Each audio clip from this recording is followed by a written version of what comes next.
యక్కర్తా జగతాం భర్తా సంహర్తా మహసాం నిధిః ప్రణమామి తమాదిత్యం బహిరంతస్తమోపహం శ్రీకళ్యాణగుణావహం రిపుహరం దుస్వప్నదోషాపహం గంగాస్నానవిశేషపుణ్యఫలదం గోదానతుల్యం నృణాం ఆయుర్వర్ధనముత్తమం శుభకరం సంతానసంపత్ప్రదం నానాశాస్త్రసుసాధనం సముచితం పంచాంగమాకర్ణ్యతాం. మార్చి 30, 2025 మార్చి 30 నుండి ఈ విశ్వావసనామ సంవత్సరం మొత్తం యొక్క ఫలితాలు తెలుసుకుందాం. ఈ సంవత్సరం ఫలితాల మొత్తం మేషరాశి దగ్గర నుంచి మీనరాశి వరకు విందాం. మరి విశ్వావసనామ సంవత్సరం చైత్ర నుంచి ఫాల్గుణం వరకు అంటే 12 నెలలు, తెలుగు నెలలు 12. విశ్వావసనామ సంవత్సరం చైత్రం, వైశాఖం, జ్యేష్టం, ఆషాఢం, శ్రావణం, భాద్రపదం, ఆశ్వేజం, కార్తీకం, మార్గశిరం, పుష్యం, మాఘం, ఫాల్గుణం. ఇవి 12 నెలలు తెలుగు నెలలు. ఇప్పుడు అందరూ కూడా ఇంగ్లీషు నెలలు వాడుతున్నారు కాబట్టి ఇంగ్లీషు నెలలకు వేరే చెబుతాము. ఇప్పుడు ఈ 12 నెలలకి కూడా కలిపి ఈ సంవత్సరం ఎట్లా ఉంది మొత్తం మనం తెలుసుకుందాం. ఆదాయ వ్యయాలు. మొదటిగా ధనస్సు రాశికి 5 ఆదాయం, 5 ఖర్చు. మరి ధనస్సు రాశికి 6 ఒకటి రాజపూజ్యం, 1 రాజావమానం. మరి 9వ రాశి ధనస్సు రాశి. ఈ ధనస్సు రాశి మరి విశ్వావసనామ సంవత్సరం మొత్తానికి ఈ ధనస్సు రాశి ఫలితాలు చెప్పుకుందాం. ఈ ధనస్సు రాశికి చెప్పబోతే శుక్రుడు ఒక్కడు తప్పితే ఏ గ్రహాలు కూడా పూర్తిగా బాగాలేవు. ఈ ధనస్సు రాశి వాళ్ళు ఎంత జాగ్రత్త వహిస్తే అంత మంచిది. ఒక చిన్న ఉదాహరణ చెబుతా. ఏమిటంటే ఒక 60 సంవత్సరాల పాటు బాగా సంపాదించాడు, కొన్ని కోట్లు సంపాదించాడు. తను కానీ, తన కుటుంబం కానీ, తన పిల్లలు కానీ, తన మనవలు కానీ ఇంతమంది తినడానికి సరిపోతుంది. ఆస్తి వల్ల ఆదాయం సరిపోతుంది, ఆస్తి అట్లాగే మిగులుతుంది. అట్లాంటి సంపాదించిన వ్యక్తి ఇప్పుడు చెబుతున్న లాంటి రాశిలో ఉంటే మొత్తం పోగొట్టుకొని కేర్ ఆఫ్ ప్లాట్ఫారం అనే పరిస్థితులు రావటానికి ఈ ధనస్సు రాశి పరిస్థితి ఉంది. ఎందుకంటే సంపాదించింది పోకుండా ఉండాలి. సంపాదించకపోయినా పర్వాలే, ఏ ఉప్పు కారం వేసుకొని తిన్నా పర్వాలే, కానీ ఉన్నది పోతే మళ్ళీ మనం సంపాదించలేము. కాబట్టి ఎంతో కష్టపడితే సంపాదించుంటారు.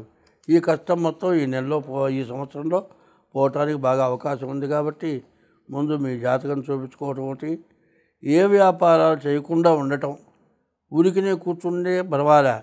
అనవసరమైన వ్యాపారాలు పెట్టుకుంటే దానివల్ల నష్టం వచ్చే లక్షణం ఉంది. నష్టం వల్ల ఆస్తుల మొత్తం పోయే లక్షణం ఉంది. కాబట్టి ఈ రాశి వాళ్ళు ఎంత జాగ్రత్త పడితే అంత మంచిది. వివాహ విషయంలో కూడా మీ పేరు బలాలు చూపించుకొని జాగ్రత్త పడటం మంచిది. స్వస్తి. ఇప్పుడు మనం విశ్వావసనామ సంవత్సర పంచాంగ శ్రవణం చేస్తున్నాం. ఈ పంచాంగ శ్రవణం ఎందుకు చేస్తున్నాం? సంవత్సరాది పండుగ రోజున ఈ పంచాంగ శ్రవణం చేస్తే మనకు వచ్చే ఫలితం ఏమిటో దాన్ని చెప్పుకుందాం. మన ఇంట్లో శుభకార్యాలు జరగాలి. శత్రువులు అనేటువంటి వాళ్ళు ఉండకూడదు. శత్రుత్వం ఇదివరకు ఉన్న వాళ్ళు మిత్రులు అయిపోవాలి. శ్రీకళ్యాణ గుణావహం రిపుహరం. దుస్వప్నం, చెడు కళలు వస్తాయి. ఆ కళ నిజంగా జరిగినట్టే ఉంటుంది. తెల్లవారు లేచిన తర్వాత కూడా ఆ భయం ఎక్కువ అవుతుంది. ఎవరో చచ్చిపోయినట్లు, మన ముఖ్యులైన వాళ్ళు ఎక్కడో చచ్చిపోయినట్లు కలుస్తుంది.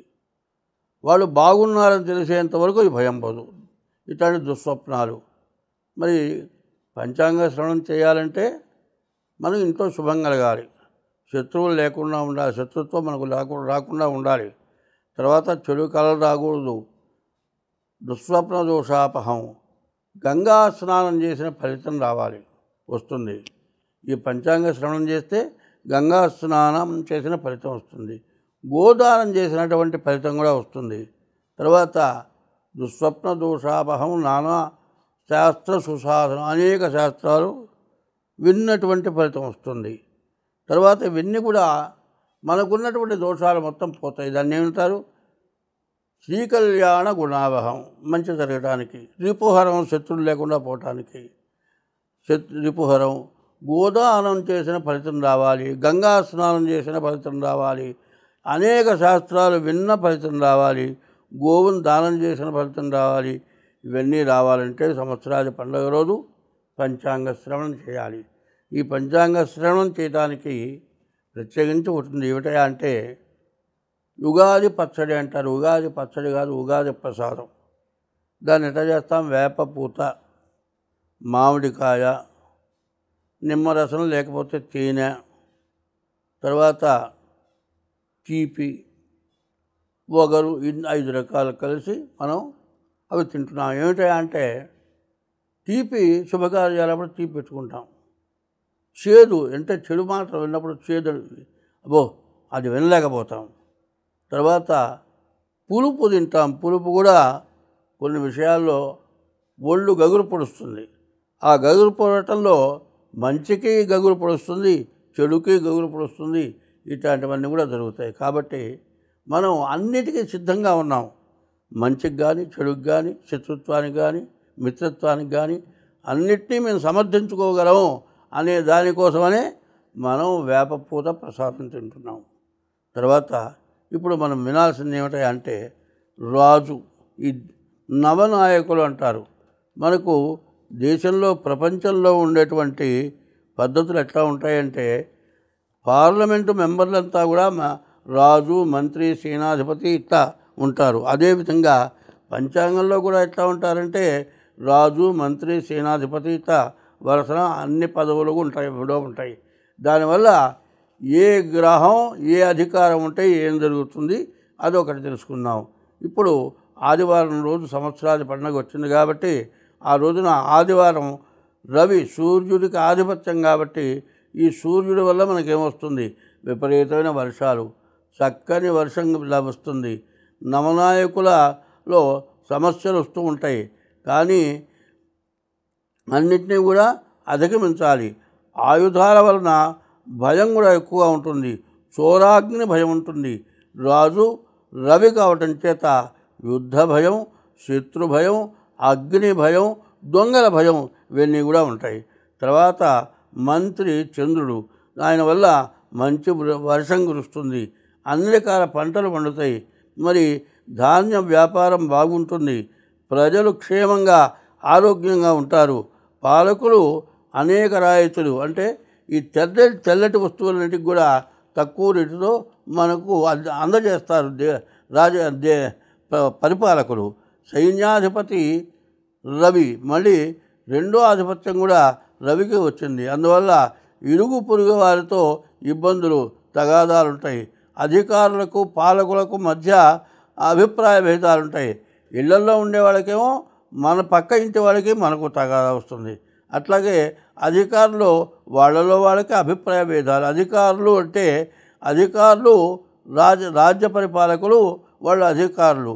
ఉద్యోగస్తులు ఉన్నారు, ఉద్యోగస్తులు ఆ పైన రాజ్య పరిపాలకులు చెప్పింది చేయాలి, కానీ అది చెప్పకూడదు చెప్పటం వల్ల వాళ్ళకి తేడాలు వచ్చి మరి ప్రపంచ పరిపాలన, రాష్ట్ర పరిపాలన, దేశ పరిపాలన ఇబ్బందిగా ఉంటుంది.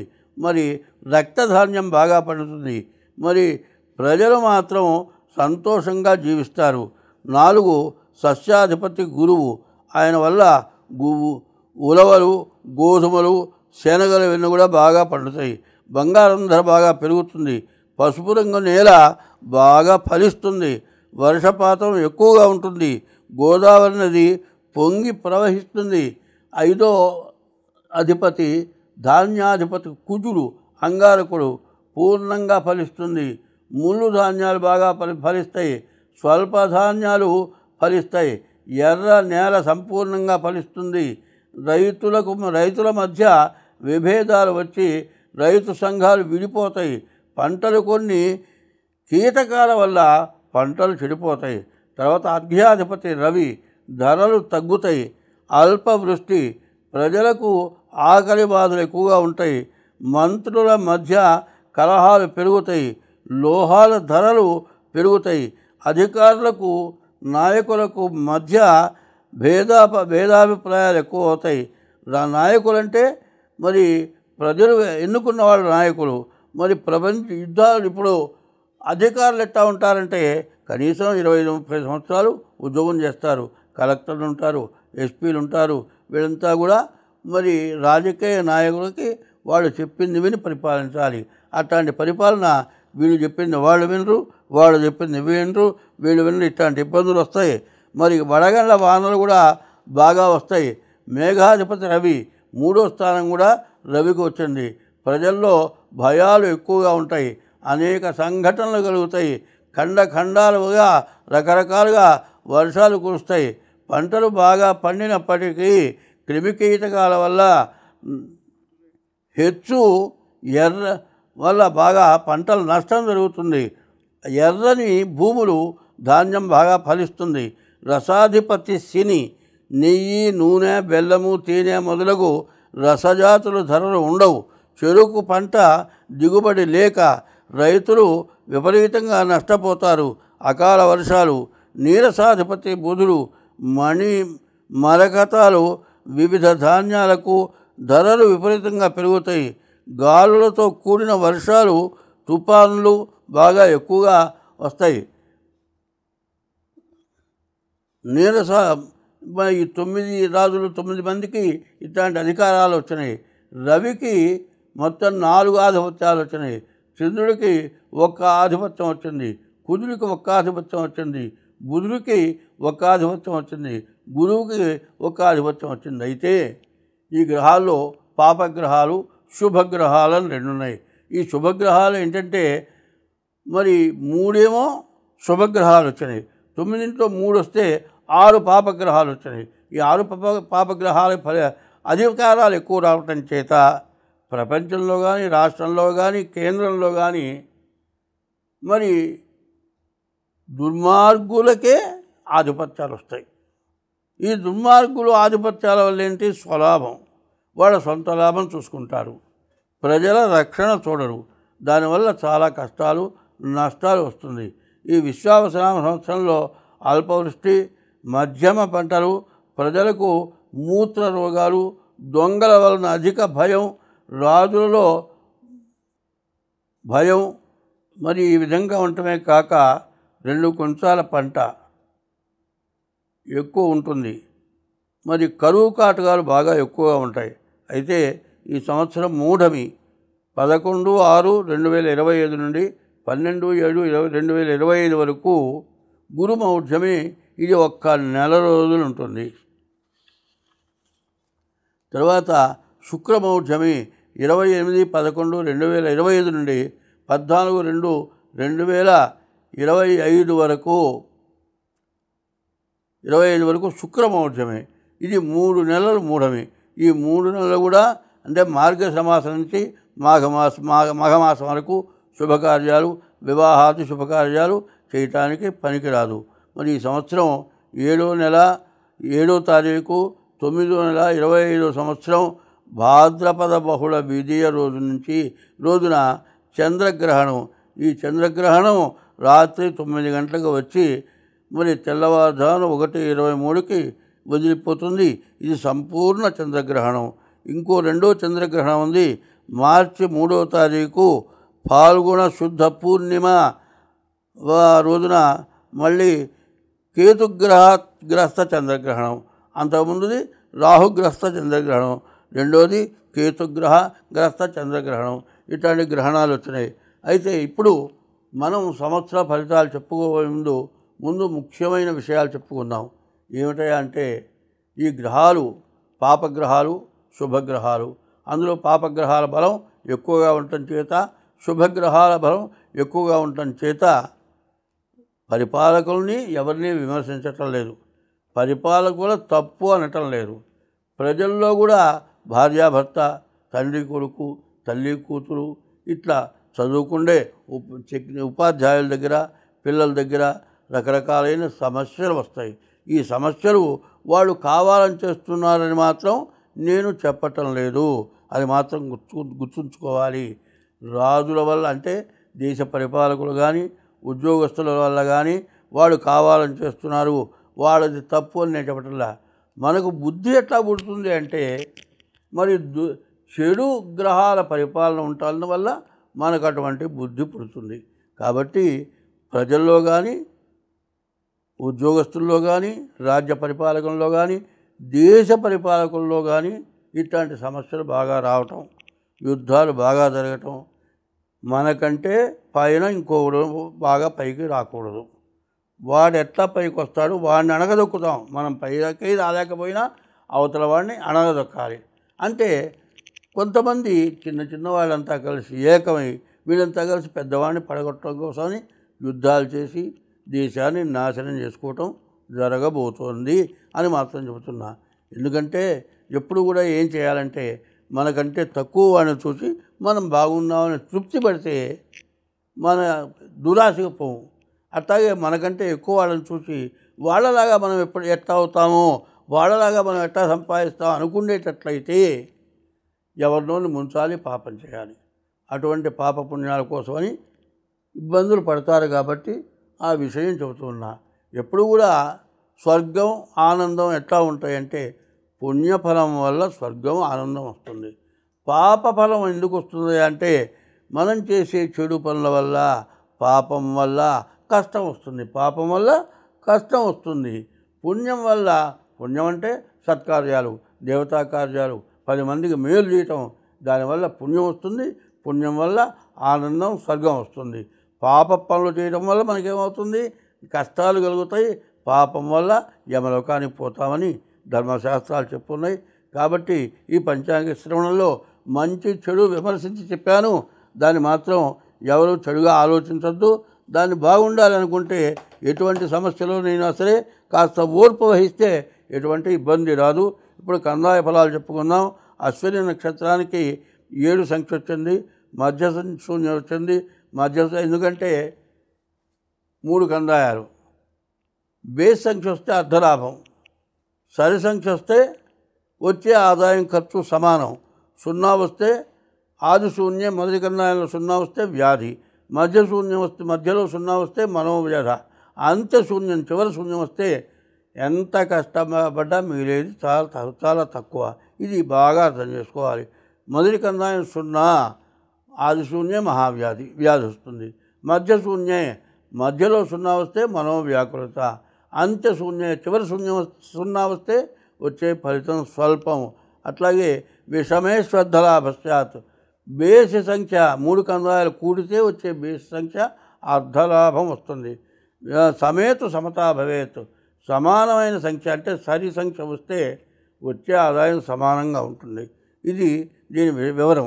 కాబట్టి వరుసన సంఖ్యలు చెప్పుకుంటూ పోతాను. ఇది మాత్రం మీరు గుర్తుపెట్టుకోవాలి. మళ్ళీ చెప్పాలి అంటే టైము తీసుకుంటుంది, వినేవాళ్ళకి విసుగు అవుతుంది. కాబట్టి అశ్విని నక్షత్రానికి మొదటి కందాయం 3, రెండో కందాయం 0, మూడో కందాయం 4. భరణి నక్షత్రానికి మొదటి కందాయం 6, రెండో కందాయం 1, మూడో కందాయం 1. మరి కృత్తికా నక్షత్రానికి మొదటి కందాయం 1, రెండో కందాయం 2, మూడో కందాయం 3. మరి రోహిణి నక్షత్రానికి మొదటి కందాయం 4, రెండో కందాయం 0, మూడో కందాయం 0. అట్లాగే మృగశిర నక్షత్రానికి మొదటి కందాయం 7, రెండో కందాయం 1, మూడో కందాయం 3. ఇది సమసంఖ్య. మరి ఆదాయం మృగశిర ఆరుద్ర నక్షత్రానికి మొదటి కందాయం 0, రెండో కందాయం 4, మూడో కందాయం 4. పునర్వసు నక్షత్రానికి మొదటి కందాయం 5, రెండో కందాయం 0, మూడో కందాయం 1. తర్వాత పుష్యమి నక్షత్రానికి మొదటి కందాయం 0, రెండో కందాయం 1, మూడో కందాయం 3. ఆశ్లేష నక్షత్రానికి మొదటి కందాయం 3, రెండో కందాయం 2, మూడో కందాయం 0. తర్వాత ఆర్ద్ర పునర్వసు పుష్యమి. మఖా నక్షత్రానికి మొదటి కందాయం 6, రెండో కందాయం 0, మూడో కందాయం 2. పుబ్బా నక్షత్రానికి మొదటి కందాయం 1, రెండో కందాయం 1, మూడో కందాయం 4. ఉత్తరా నక్షత్రానికి మొదటి కందాయం 4, రెండో కందాయం 2, మూడో కందాయం 1. హస్త నక్షత్రానికి మొదటి కందాయం 7, రెండో కందాయం 0, మూడో కందాయం 3. చిత్తా నక్షత్రానికి మొదటి కందాయం 2, రెండో కందాయం 1, మూడో కందాయం 0, స్వాతి నక్షత్రానికి మొదటి కందాయం 5, రెండో కందాయం 2, రెండో కందాయం 2, మరి విశాఖ నక్షత్రానికి మొదటి కందాయం 0, రెండో కందాయం 0, మూడో కందాయం 4, ఆశ్లేష నక్షత్రానికి మొదటి కందాయం 3, రెండో కందాయం 1, మూడో కందాయం 1, మరి జ్యేష్ఠ నక్షత్రానికి మొదటి కందాయం 6, రెండో కందాయం 2, మూడో కందాయం 3, మూల నక్షత్రానికి మొదటి కందాయం 0, రెండో కందాయం 0, మొదటి కందాయం 1, మూల నక్షత్రానికి రెండో కందాయం 0, మూడో కందాయం 0, పూర్వాషాఢ నక్షత్రానికి మొదటి కందాయం 4, రెండో కందాయం 1, మూడో కందాయం 2, పూర్వాషాఢ నక్షత్రం మొదటి కందాయం 4, రెండో కందాయం 1, మూడో కందాయం 2, ఉత్తరాషాఢ నక్షత్రం మొదటి కందాయం 7, రెండో కందాయం 2, మూడో కందాయం 4, శ్రవణ నక్షత్రానికి మొదటి కందాయం 2, రెండో కందాయం 0, మూడో కందాయం 1, మరి ధనిష్ఠ నక్షత్రానికి మొదటి కందాయం 5, రెండో కందాయం 1, మూడో కందాయం 3, శతభిష నక్షత్రానికి మొదటి కందాయం 0, రెండో కందాయం 2, మూడో కందాయం 0, పూర్వాభాద్ర నక్షత్రానికి మొదటి కందాయం 3, రెండో కందాయం 0, మూడో కందాయం 2, ఉత్తరాభాద్ర నక్షత్రానికి మొదటి కందాయం 6, రెండో కందాయం 1, మూడో కందాయం 4, రేవతి నక్షత్రం మొదటి కందాయం 1, రెండో కందాయం 2, మూడో కందాయం 1. ఇప్పుడు ఇవన్నీ కూడా ప్రతిదానికి విడివిడిగా చెప్పకుండా అన్నిటికీ కలిపి చెప్పాల్సి వస్తుంది. మరి సరి సంఖ్య వస్తేనేమో వచ్చే ఆదాయం ఖర్చు సమానం, బేసి సంఖ్య వస్తే అర్ధలాభం, సగమే లాభం, మిగతాది మొత్తం నష్టమైపోతుంది. మొదటి కందాయం 0 అయితే వ్యాధి, రెండో కందాయం 0 వస్తే మనోవ్యాధి, మూడో కందాయం 0 వస్తే వచ్చే ఫలితం స్వల్పం. ఇది అర్థం చేసుకోండి. ఈ సంఖ్యను బట్టి కూడికేసుకోవటం, 0 ఎక్కడ 0 వచ్చింది అది చూసుకోవాలి. స్వస్తి.